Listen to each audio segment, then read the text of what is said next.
There is going to be more capital concentration amongst fewer VC firms. We know that there are a lot of VCs today who are actively investing. However, I see that number shrinking. Welcome to VC Evolve podcast, conversations about the future of VC. Our guest today is Salem Washeely. Salem is a partner and CFO at Sadu Capital. Salem has a long history of managing funds, both credit and equity sides, with stops at Saudi Industrial Development Fund, Allen Corporate VC Arm, and Derayah. He has been a board member in many startups, including Sayarah Z, and now he is a board member at DataLexing. Salem, thank you for joining me today. My pleasure, Ahmed. Thanks for having me. Let's start with the VC boom in Saudi Arabia. I think it started around 4 years ago. I remember back in 2016, there was only a handful of VCs in Saudi. But now, according to a list by Hussein Attar, there are more than 70 VC firms in Saudi. Those VCs are investing more than $1 billion a year in startups, whether it's in Saudi or in the MENA region. Why this focus on VC now? Interesting question, Ahmed. VC model was behind many successful technology startups and companies that made humongous success and impact on our daily life. It only made sense that we adopt such a model. The ecosystem first started to see like popular angel groups. Then VC emerged, and it was like a similar path as what we have seen in other ecosystems around the globe. So it was inevitable that we see VCs picking up here in the whole MENA region and in Saudi specifically. It's an amazing story how the VC industry evolved in Saudi Arabia within only a few years. Let's talk about the Saudi LP scene. We have PIF, SVC, Sanabel, Jeddah, Neom, and many others. And of course, there's the family offices. Can you tell us more about the LP scene in Saudi? Why are they interested in VC now? Can you tell us more about the government support programs for VCs? We have seen the emergence of multiple fund of funds that are backed by the Saudi government.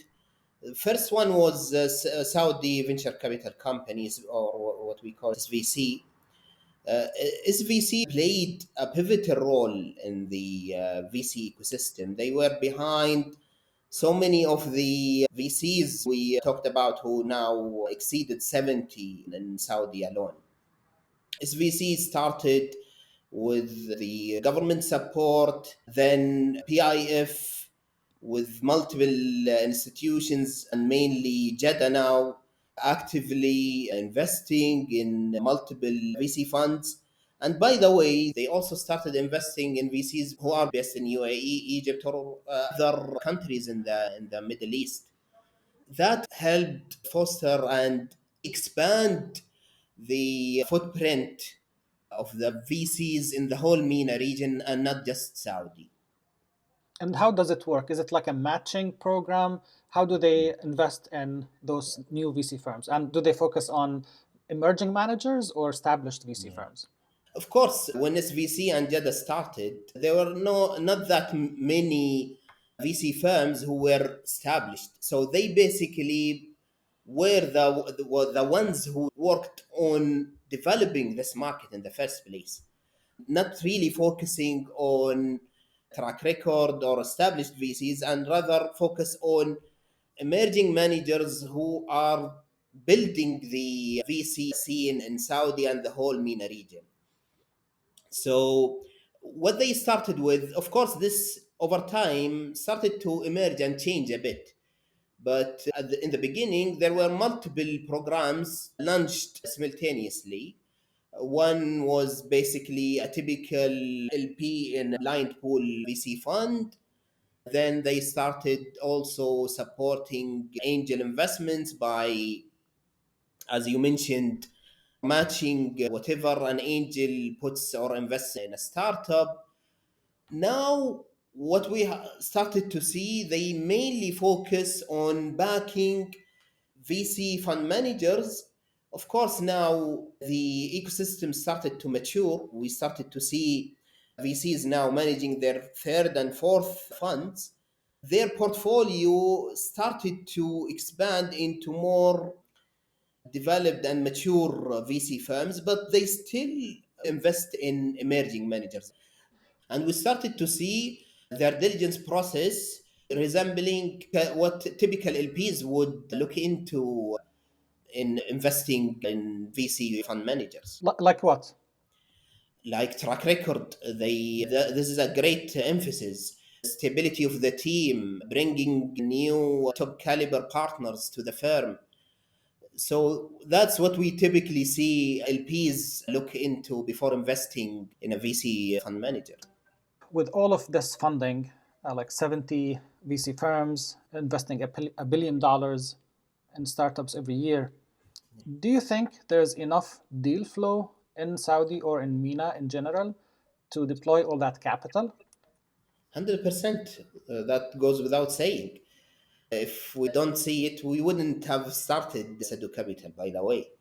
The entrepreneurship scene and the entrepreneurial DNA has been growing amongst top talents in Saudi and the whole Middle East region. Sadu Capital today sees more than 1,000 deals a year. So that tells you we reached that stage where it's not anymore a concern. Here in I live in California, and here in the Bay Area or in Silicon Valley, VCs compete on deals, especially post-seed stage when companies get to Series A and B to win the good deals, because there's so many VC firms here. And it seems that it's getting there in Saudi Arabia because there's 70 only in Saudi Arabia. If you add all the others in neighboring countries, there's more than 100 plus VC firms.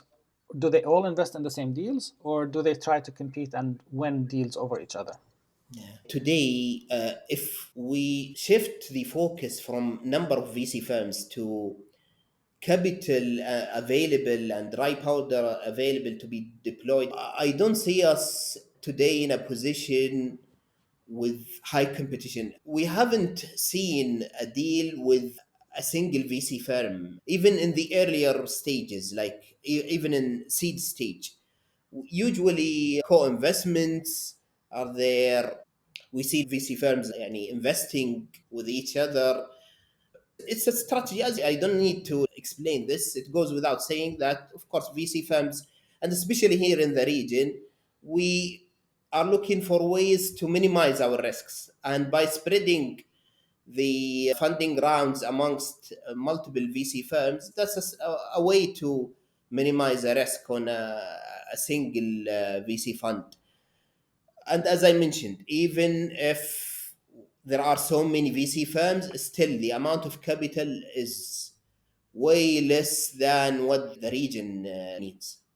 I'm not worried about competition as of now. Now, let's shift the discussion to the VC model, the main topic of this podcast. Are Saudi VCs following the traditional US VC model, or what we call the Silicon Valley model? Or do you have a specific variation that would fit the MENA region specific needs? As of today, the VC landscape has really started in 2019. So now it's almost like 4 years, especially in Saudi. So we haven't reached that stage where we are putting our flavor in the VC model. So what we have seen is basically the typical VC model that you have seen in the US, especially in the early stages. What is a bit different today, and it serves as a differentiation between VC firms today, is the value add aspect. Here we see it more important than in the US, especially because usually buyers who are like mainly government here or big businesses, they wouldn't typically trust an early stage startup. So they need a door opener or well connected amongst those typical clients of a tech startup. So it serves a more pivotal role in the value add, especially in the business development and sales aspect. There's accelerators, angel groups, venture firms, venture studios, corporate venture arms, all that in Saudi now. Which one of these do you think has the highest success potential? Yes. You're biased to VCs, of course. Yes, 100%.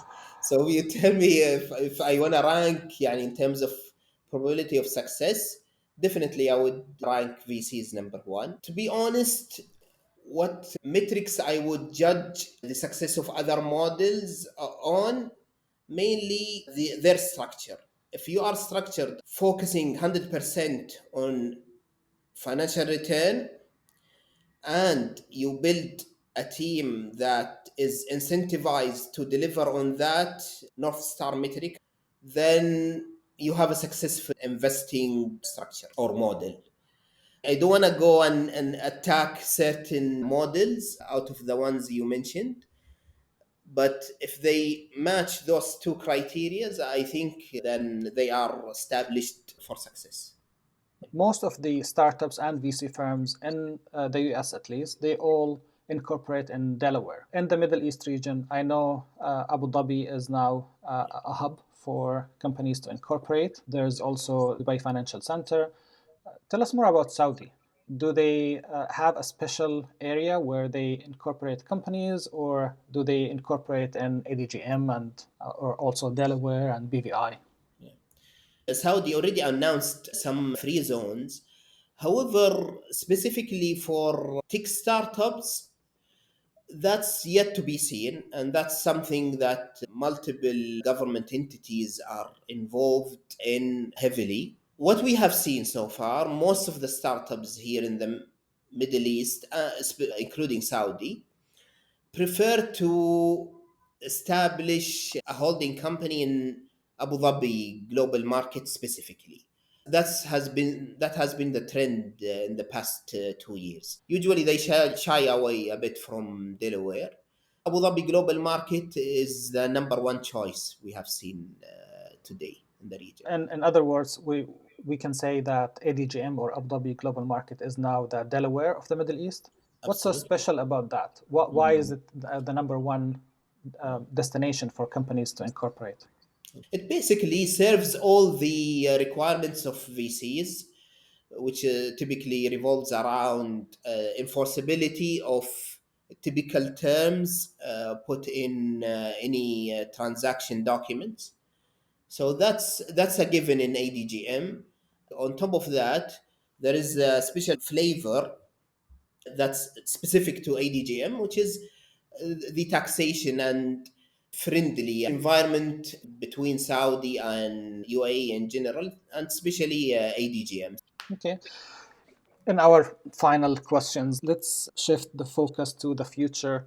How do you see the future of the VC industry in Saudi over the next, let's say, 5 to 10 years? There is going to be more capital concentration amongst fewer VC firms. We know that there are a lot of VCs today who are actively investing. However, I see that number shrinking, but on the other side, capital growing massively. I would expect VC in terms of committed capital and deployed capital to grow 3 4x what we see today. However, I would expect that amount and volume of capital will be in a more concentrated number of VC firms. Yeah, I fully agree because it's an evolution, and basically those who get the really good deals will attract more LP money, and then they will grow bigger, and it's a cycle, and they keep growing bigger and attract better companies, and this is what we've seen happening here in Silicon Valley with the top tier VC firms. It takes time to become a top tier VC firm, but once you're there, it's guaranteed that you will attract the top entrepreneurs and the top LP money. Exactly.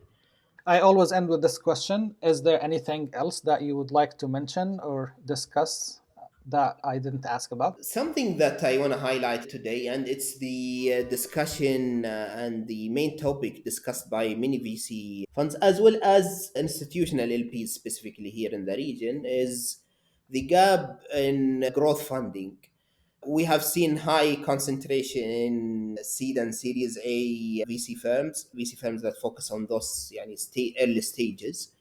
We are yet to see VC firms focus and specialize in growth.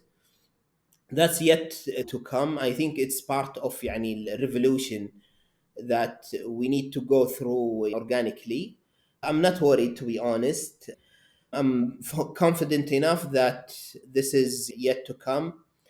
And although what we have seen in the past so far, VC firms from outside the region, let's say from neighboring countries or even from the US, tapping into growth stage companies here in Saudi or the whole Middle East. However, I expect to see more localization of growth and late stage investing in the next 5 to 10 years.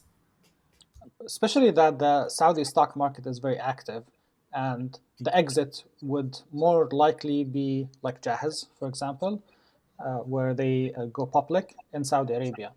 And we've seen, of course, big acquisitions like Careem acquired by Uber and some other big acquisitions from international companies. But I think the most attractive exits will be the ones who go public inside Saudi Arabia. Totally agree.